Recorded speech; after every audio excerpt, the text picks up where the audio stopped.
sige, binidyo ko na po. Ayan po, bumaba na sila para galing po kay Rapi Tulfo.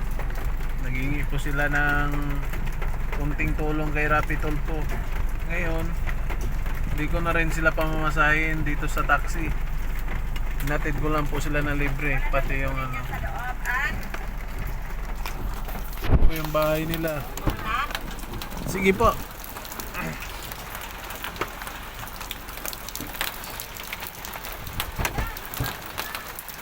Sige po.